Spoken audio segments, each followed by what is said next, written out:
Another area of the world that we're all too familiar with in America is the Middle East. You spent a lot of time in the Middle East, but you've spent specifically a lot of time in Israel. You've done annual trips there for many, many years. A lot of interaction between, you've had a lot of interaction with the IDF and things like that. And so, of course, Israel and the Palestinians and just Israel and the broader region have not gotten along great over the, past 6-7 decades and further. But since Israel was a state, it's been a lot of conflict, but it's been very pronounced since the October 7th attacks in 2022.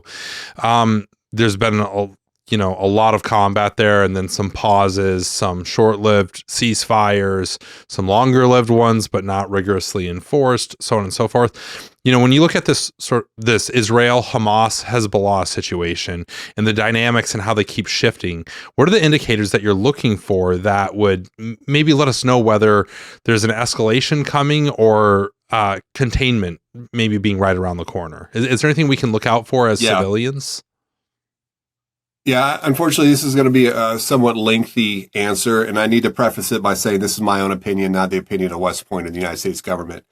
But I have been interested in this area for a very long time. So back when I was an infantry officer in 101st, we and the 82nd would regularly do rotations to a place called Sharm el-Sheikh, which is on the eastern side of the Sinai Peninsula. So it's in Egypt.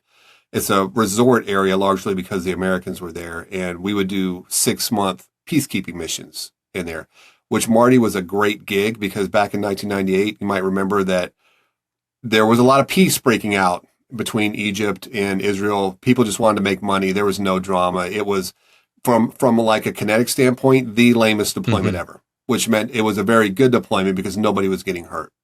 So because we had some time on our hands, we got to go into Israel, got to go all over Egypt, took a side trip into Jordan as well. Technically set foot in Syria. Lebanon, went across the border where there's a little creek, came back. I mean, it was a whole deal. So I got really interested in it there, seeing the different sites, seeing like in the old city in Jerusalem, all that history that you've heard so much about. Even if you're not religious, it's just beautiful historically.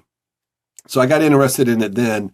And then when I was in grad school, I met a young undergrad named Uriel who wanted to create a trip that would help provide a nuanced view of the Israel-Palestine conflict because there's too much polarization, as you mentioned. And he was interested in getting people over who maybe didn't know a lot about the conflict, basically people who were persuadable that there was a path to peace and get these young people going. So that turned into something called PDLI, the Peace and Dialogue Leadership Initiative, which is a year-long fellowship that takes place annually that involves top students from Yale University, because that's where I was when I met Uriel, and West Point. And it puts them together in this year-long fellowship. It culminates with 10 days of boots on the ground in Israel and Palestine. And every year I learn something new going over there, Marty. And one thing that I think in the culmination of having done these trips for most of 10 years, obviously we didn't go during COVID, and I personally didn't go the last 2 years because of the war. The Yaleys went, they weren't scared, but Department of Defense didn't want us to go, which I get. So we didn't go a couple of years, but the program has been in place for 10 years. And you can only make peace with people that want it. And people don't want peace if they know if they start something, then someone's going to come in and separate the belligerents and throw a bunch of money your way. So there was an article that I read when I was in grad school by an author called, I think it was Luttwak was his name. It's called Give War a Chance. And it was highly provocative at the time. It's got a provocative title, but basically it was a primer on what happens when you separate people who aren't willing to stop fighting yet. And we've seen this in the barracks. You see it in the schoolyards. If you get in there and you pull people apart before they get it out, before there's a clear winner, they're going to fight later. And that's what we've been seeing for decades with Hamas in Gaza. And I'm specifically differentiating between Hamas and the Palestinian Authority and between PA, Hamas, and the Palestinian people. So I think there can be peace between Israel and the Palestinian people, but there cannot be peace between Israelis or anyone else for that matter who's not Hamas with Hamas. And if you look at their charter, they're committed to the destruction of Israel. That's why they say things from the river to the sea, because between the Jordan River and the Mediterranean Sea is the entire state of Israel. So it is difficult for me to see how there can be any type of lasting peace between someone who's committed to someone's destruction and the people who don't want to be destroyed. So that's been interesting seeing that dynamic play out. I've never been into Gaza proper. I can't go because I'm still a DoD employee, but I have been extensively through Israel on our many trips. And because of the nature of of PDLI, we get some pretty high level engagement with the Palestinian Authority and with the Israeli government and IDF leaders. But it's hard to me to see how there could be a lasting peace with Hamas.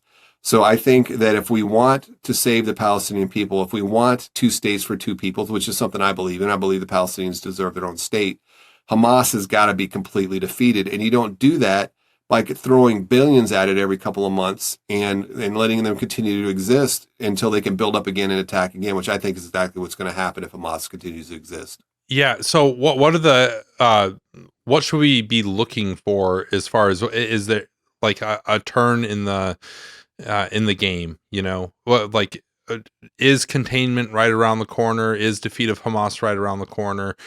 Or is this just going to keep going on and on and on? So the change has got to come from the people, and the people will only change when things become bad enough. And this isn't unique to Gaza or the Palestinians or anything else. So as long as they think they have a chance of winning, why would they ever quit fighting? We won in Japan and Korea, Japan and Germany, because the Japanese and the Germans know they lost and they don't want to fight anymore.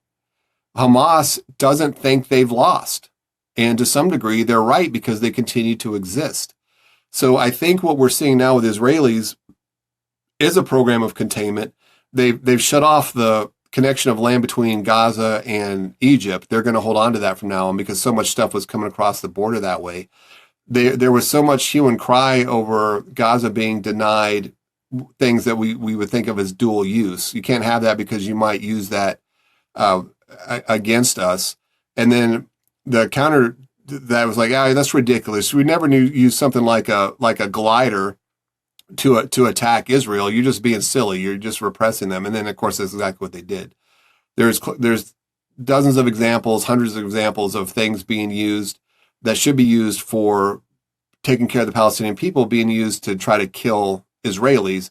Things like pulling up the water pipes to make them into rockets to shoot at them. Things like using hundreds, thousands of tons of concrete to build bunkers. So I think what we're going to have to see over time is an erosion of support for Hamas. And I think that might have been something that prompted the October 7th attacks. They sensed that there was about to be another breakthrough. Perhaps Saudi Arabia was going to sign some type of deal with Israelis like the Egyptians did. So they had to kick something off in order to try to remain relevant. But as long as support exists, as long as billions of dollars keep going to UNRWA and directly into the hands of Hamas, why would they ever stop fighting? I wouldn't. So we've got to reduce the support for Hamas while we protect, sustain, and improve the lives of the Palestinian people in that area. And I think one of the ways that they could do that is show success in the areas that the Palestinian Authority controls. And that's hard also for the PA over there in the West Bank area. They have so many things that they're dealing with, including their leader, President Abbas, who is 81 and last had an election something like 12, 15, 20, I don't know, a long time ago, years ago. So I think that if we had elections in the West Bank right now, Hamas might win there as well. So we have to reduce support for Hamas, have to increase the support for peace with the Palestinian people. And I think over time, we keep the pressure on Hamas. Eventually, we could probably not stomp them out entirely. It's hard to stomp out an idea, but get it to a place where both peoples can have their own lands and peace for their children. That's what most people want is, the less wars going on, the less fighting going on, the better the world is. That's certainly true in the Middle East. And